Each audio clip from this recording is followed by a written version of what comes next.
देखছেন AGT live 24/7। आप देख रहे हैं AGT live 24/7। You are watching AGT Live 24/7.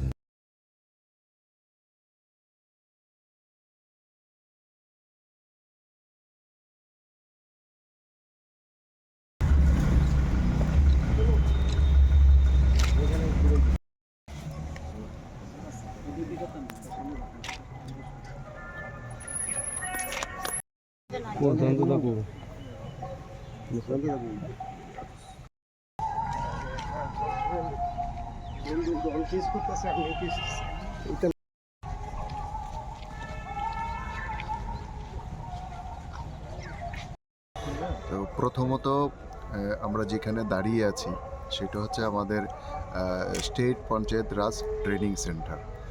এরকমই আমাদের ট্রেনিং সেন্টার স্টেট থেকে শুরু করে এবং একদম পঞ্চায়েত লেভেল অবধি, যেমন state panchayat resource training centre হয়, সেরকম ডিস্ট্রিক্টে হয়, সেরকম ব্লক লেভেলে হয় এবং পঞ্চায়েতেও আমরা ছোট্ট আকারে একটা রাখি।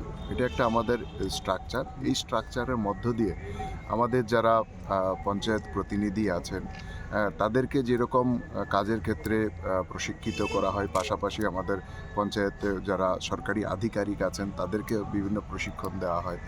এছাড়া আমাদের মূল যে পঞ্চায়েতের কাজ, যে গ্রামীণ মানুষের যে জীবনযাত্রার মান উন্নয়ন, সেই মান উন্নয়নের ক্ষেত্র আমাদের গ্রামীণ পর্যায়ের মানুষদেরও বিভিন্ন ধরনের ট্রেনিং এবং বিভিন্ন স্কিল ট্রেনিং এগুলো করা হয়।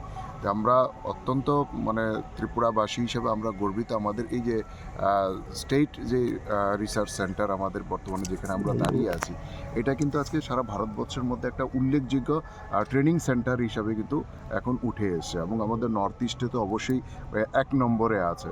সেখানে নর্থ ইস্টের যেরকম ট্রেনিং হয়, এখন কিন্তু আমরা ন্যাশনাল স্তরেরও কিন্তু আমাদের ট্রেনিং এখানে হয়। তো এটার মাধ্যমে আমাদের যারা ত্রিস্তর পঞ্চায়েত যারা জনপ্রতিনিধি আছেন তারা যেরকম উপকৃত হচ্ছেন এবং তাদের মাধ্যমে গ্রামীণ মানুষ যে পঞ্চায়েত থেকে যে ধরনের পরিষেবা পাওয়া উচিত, সেই পরিষেবাগুলো কিন্তু এই ট্রেনিং সেন্টারের ফলে, এখান থেকে প্রশিক্ষণ প্রাপ্তির ফলে তারা কিন্তু সেটা পাচ্ছেন।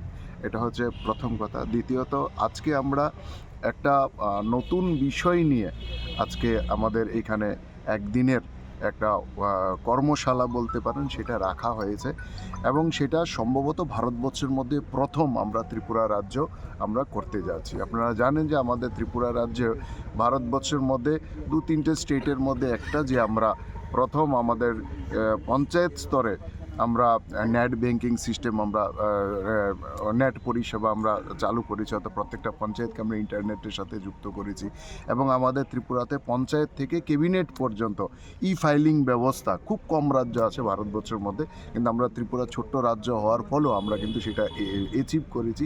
সেখানে আমাদের ফাইলিং ব্যবস্থা পঞ্চায়েত থেকে ক্যাবিনেট স্তর পর্যন্ত আছে। গত বছরও আমরা সারা ভারতবর্ষের নিরিখে ত্রিপুরা পঞ্চায়েত এর ক্ষেত্রে আমরা 7টা পুরস্কার, জাতীয় স্তরের পুরস্কার, আমরা প্রথমবার এক বছরে 7টা পুরস্কার আমরা পেয়েছি। এই বছরও কিন্তু আমরা অলরেডি একটা পুরস্কার আমরা পেয়েছি। তো সেই ক্ষেত্রে বিভিন্ন যে ত্রিস্তর পঞ্চায়েত পরিচালনা করার ক্ষেত্রে সারা ভারতবর্ষের মধ্যে ত্রিপুরা কিন্তু একটা নজর কেড়েছে। তো তারই অঙ্গ হিসাবে আমরা আরেকটা যেটা শুরু করতে যাচ্ছি আজকে, যার যে ওয়ার্কশপ রাখা হয়েছে, সেটা হচ্ছে পিপলস প্ল্যান ক্যাম্পেইন। তার মধ্য দিয়ে আমরা পঞ্চায়েত স্তরে যে বাজেট কিভাবে নির্মাণ করতে হয় সেইগুলোর প্রশিক্ষণ কিন্তু দেওয়া হবে। অর্থাৎ আগামী দিনে আমাদের ত্রিপুরা রাজ্যের ক্ষেত্রে যেরকম আমাদের বাজেট হয়, সেরকম আমাদের দপ্তরের ক্ষেত্রে আমরা আগামী দিনে বাজেট আমরা নির্মাণ করব। সেই বাজেট আমরা পঞ্চায়েত স্তর থেকে, সেই বাজেট প্রত্যেকটা পঞ্চায়েতের যেরকম বাৎসরিক বাজেট হবে, ঠিক সেরকম প্রত্যেকটা ব্লকের বাৎসরিক বাজেট হবে, প্রত্যেকটা জেলা পরিষদেরও সেই পঞ্চায়েত এবং ব্লকের নিরিখে, পঞ্চায়েত সমিতির নিরিখে সেখানে বাজেট হবে এবং সবশেষে আমাদের যে পঞ্চায়েত দপ্তর পরিচালনার ক্ষেত্রে সারা ত্রিপুরাতে আমাদের যেই উন্নয়নমূলক গ্রামীণ স্তরের প্ল্যানগুলো থাকবে, সেগুলো বাস্তবায়নের ক্ষেত্রে কতটা বাজেটের প্রয়োজন, সেটা যাতে আমরা সরকারের সামনে রাখতে পারি, সেই অনুসারে একটা পরিকল্পনা মাফিক যাতে আমরা কাজ করতে পারি, এবং যে পরিকল্পনার সঠিক বাস্তবায়ন, যেটা অনেক সময় বাজেটের ঘাটতির কারণে পরিকল্পনা এবং বাজেট দুটোর মধ্যে অসামঞ্জস্য থাকার ফলে আমরা সেটার সঠিক বাস্তবায়ন এর আগে আমরা করতে পারতাম না। তো সেটার যাতে না থাকে তার জন্য আমরা প্রথম এই প্রক্রিয়া শুরু করছি। আজকে রাজ্যস্তরীয় একটা কর্মশালা আছে, এবং তারপর ধীরে ধীরে আমরা পঞ্চায়েত স্তরে আমাদের যারা আধিকারিক আছেন এবং আমাদের যারা জনপ্রতিনিধি আছেন তাদেরকে আমরা ট্রেন করব যে কিভাবে সেই বাজেট নির্মাণ করতে হয়, কিভাবে পঞ্চায়েতের অ্যাকশন প্ল্যান নির্মাণ করতে হয়, তার জন্য কত বাজেট, তো সেই বাজেটের নিরিখে যাতে আমাদের উন্নয়নের মূলক কাজের পরিকল্পনা আমরা নেই, সেখানে যাতে কোনো ঘাটতি না থাকে, তারই প্রশিক্ষণ কিন্তু আমরা এখানে দেব। আজ বিগত দিনে আমরা দেখেছি, বিগত সরকারের সময় যে কাজের পরিকল্পনা তো হতো, কিন্তু সেই পরিকল্পনা কাগজে পত্রেই থাকতো, তার বাস্তবায়ন সেখানে হতো না। গ্রাম সভা সেখানে ঠিক মতো হতো না। পঞ্চায়েত যেখানে সমস্ত কিছু ঠিক করবে গ্রাম সভা, কিন্তু সেখানে গ্রাম সভাগুলো গুরুত্ব দেওয়া হতো না, সেখানে দলীয় নির্দেশে সেখানে সমস্ত কাজকর্ম হতো। গ্রাম সভাগুলিকে সম্পূর্ণ সেখানে বন্ধ করে দেওয়া হয়েছিল, এবং সবসময় কি উপরওয়ালার নির্দেশে সেখানে কাজ হতো, এবং কাজের পরিকল্পনার সাথে বাস্তবায়নের কোনো মিল পাওয়া যেত না। কাগজপত্রে কাজ হয়ে গেছে দেখা যেত, কিন্তু বাস্তবে গিয়ে সেখানে কোনো কাজ পাওয়া যেত না।